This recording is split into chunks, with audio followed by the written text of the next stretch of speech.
మెదక్ జిల్లా అల్లాదుర్గ మండలం బహిరన్ దిబ్బ గ్రామ శివార్లో అరుదైన వన్యజీవి రాబందు ప్రత్యక్షమైంది.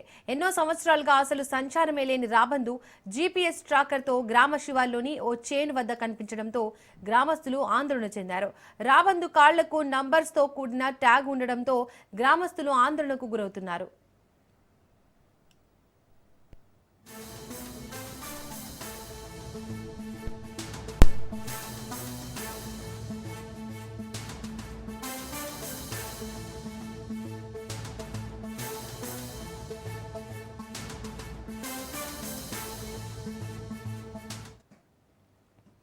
గ్రామస్తులు ఫారెస్ట్ ఆఫీసర్ కి సమాచారం ఇవ్వడంతో గ్రామానికి వచ్చిన ఏపార్ఓ వికాస్ రాబందు ఉన్న ప్రదేశాన్ని పరిశీలించి వివరాలు అడిగి తెలుసుకున్నారు. దేశంలో రాబందువులు అంతరించిపోవడంతో వాటిని కాపాడేందుకు మహారాష్ట్ర ప్రభుత్వం జీపీఎస్ ను వాటి కాళ్లకు ట్యాగ్స్ అతికించి వాటిని వదిలేశారు.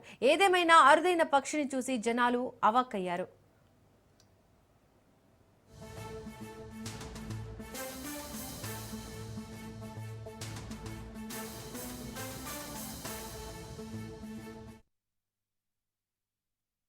ఈ అల్లదూరు మండల్ బైరన్ దిబ్బా విలేజ్లో రాబందు మరి ఎంతో దూరం ప్రయాణించేసి ఇక్కడికి రావడం జరిగింది. మరి విలేజర్స్ అందరూ మరి ఇక్కడ వచ్చి చూస్తున్నారు.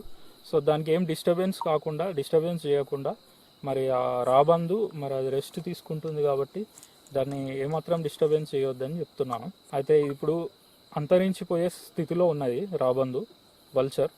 సో అది మన ఏరియాకి రావడం చాలా సంతోషం. మరి ఇక్కడ దాని పాపులేషన్ పెరగాలని కోరుచున్నాం.